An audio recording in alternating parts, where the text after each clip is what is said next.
Hello students, आज हम class 12th की चैप्टर 3 मैट्रिक्स के बारे में बात करते हैं।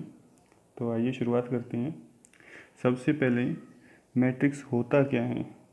तो मैट्रिक्स की डेफिनेशन में ये लिखा होता है कि ये राशियों या आंकड़ों को अगर हम आयताकार या वर्गाकार, ठीक है, या तो आयताकार या वर्गाकार रूप में व्यवस्थित कर दें, तब हमें मैट्रिक्स प्राप्त होती है। मैट्रिक्स को हमेशा बड़े ब्रैकेट से शो किया जाता है। जैसे एग्जांपल लें हम, तो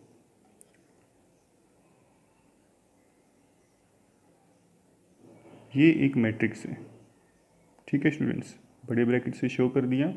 इसमें कुछ राशियां हो गई। अब इसमें क्या होता है, ये जो दोनों हैं ये कहलाती है पंक्तियाँ, ठीक है। क्या कहलाती है? पंक्तियाँ। तो इसमें कितनी पंक्तियाँ हैं? एक पंक्ति, दो पंक्ति। तो इसमें पंक्तियों की संख्या हमारे पास क्या है? दो है। इसी तरह से जब हम इस तरह से देखते हैं तो ये कहलाते हैं स्तंभ, ठीक है, स्तंभ या कॉलम। क्या कहलाते हैं ये? स्तंभ या कॉलम। तो इसमें स्तंभों की संख्या कितनी हो गई? एक, दो, तीन। तो दिए गए मैट्रिक्स में क्या है? दो तो पंक्तियां हैं और तीन क्या है? इसमें स्तंभ हैं, ठीक है स्टूडेंट्स। आई होप आपको बात समझ में आ गई होगी। अब इसके बाद में हम बात करते हैं मैट्रिक्स की कोटि के बारे में, ठीक है। मैट्रिक्स की कोटि, तो ऑर्डर ऑफ मैट्रिक्स या मैट्रिक्स की कोटि। मैट्रिक्स की कोटि क्या होती है? उसको समझने से पहले ये देखना होगा कि जो पंक्तियों की संख्या होती है उसको m से लिखा जाता है और जो स्तंभों की संख्या होती है उसको n से लिखा जाता है, ठीक है स्टूडेंट्स। तो मैट्रिक्स की कोटि यहीं से बनती है। तो कोटि बराबर होता है पंक्तियों की संख्या को इंटू कर देते हैं स्तंभों की संख्या से, तो हमारे पास मैट्रिक्स की कोटि आ जाती है, ठीक है स्टूडेंट्स। m क्या होता है? पंक्तियों की संख्या, और n क्या होता है? स्तंभों की संख्या। और जब हम m को n से मल्टीप्लाई कर देते हैं तो हमारे पास आ जाती है मैट्रिक्स की कोटि। इस पे हम एग्जांपल देखते हैं। तो एग्जांपल देखिए हम एक इसमें, जैसे मान लो हमारे पास ये एक मैट्रिक्स दे रखा है, ठीक है, और कह दिया जाए इसकी कोटि ज्ञात करो। तो इसकी कोटि या ऑर्डर क्या होगा इसका? देखिए इसमें पंक्तियाँ कितनी हैं?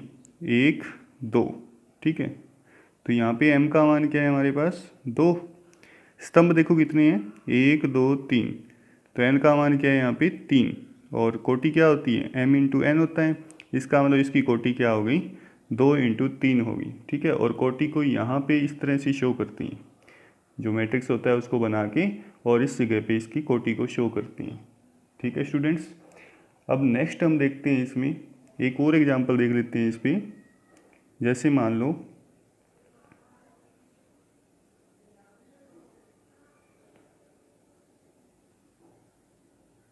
ये दे रखा है, तो इसमें पंक्तियों की संख्या देखो कितनी है? एक, दो, तीन। तो m का मान यहाँ पे क्या होगा? तीन। स्तंभों की संख्या देखो, एक, दो, तीन। तो स्तंभों की n का मान फिर क्या हो गया? तीन। तो इसका ऑर्डर क्या हो जाएगा? इसका ऑर्डर हो जाएगा तीन इंटू तीन, क्योंकि m इंटू n होता है और m और n दोनों के मान क्या है हमारे पास? तीन तीन है, ठीक है स्टूडेंट्स। इसके बाद हम देखते हैं कि मैट्रिक्स को बनाया कैसे जाता है। जैसे कि एग्जांपल लेते हैं हम कि माना हमें एक इस तरह से लिख के दिया हुआ है, ठीक है। और इस एक बात बता देती हैं कि मैट्रिक्स को कैपिटल लेटर से शो करते हैं और उसको इस फॉर्म में भी लिखा जा सकता है।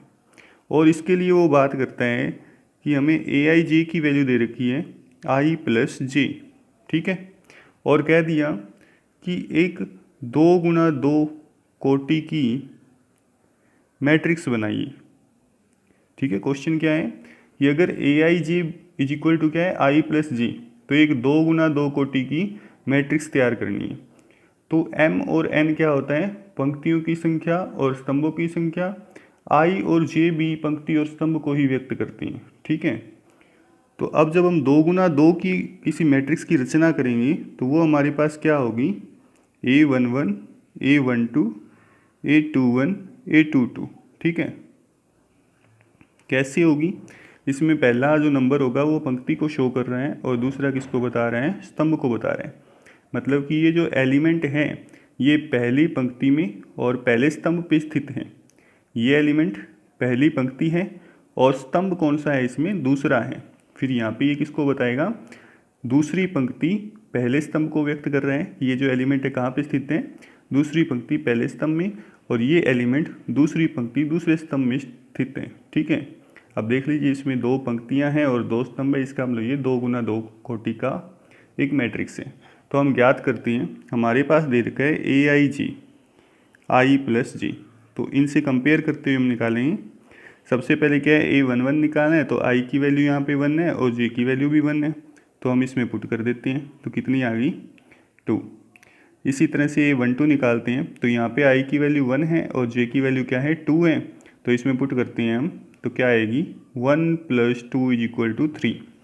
फिर हमने निकाला A21, मतलब दूसरी पंक्ति पहले स्तंभ वाला अवयव, तो यहाँ पे I की वैल्यू 2 है और J की वैल्यू क्या है, 1 है, तो यहाँ क्या आ जाएगा, 3। और ये निकालते हैं हम A22, दूसरी पंक्ति और दूसरा स्तंभ, तो ये देखिए क्या आएगा, इसमें I की वैल्यू भी 2 है, J की वैल्यू भी 2 है, तो क्या आ गया, 4। अब ये जो मान हमने निकाले हैं सब के सब हम इसमें पुट कर देते हैं। तो देखिए क्या बनता है इसमें, मैट्रिक्स A = आ गया, A11 की वैल्यू रखी हमने, A12 की रखी, A21 की और A22 की, ठीक है स्टूडेंट्स। आपको समझ आया होगा कि 2 गुना 2 की मैट्रिक्स किस तरह से तैयार करनी है जब हमें इस तरह से कोई AIJ का मान दे रखा हो या कोई फंक्शन दे रखा हो, उसकी सहायता से हमें मैट्रिक्स बनानी हो। ओके स्टूडेंट्स, मिलते हैं नेक्स्ट वीडियो में एक नए टॉपिक के साथ, जिसमें हम मैट्रिक्स का योग करेंगे, गुना करेंगे।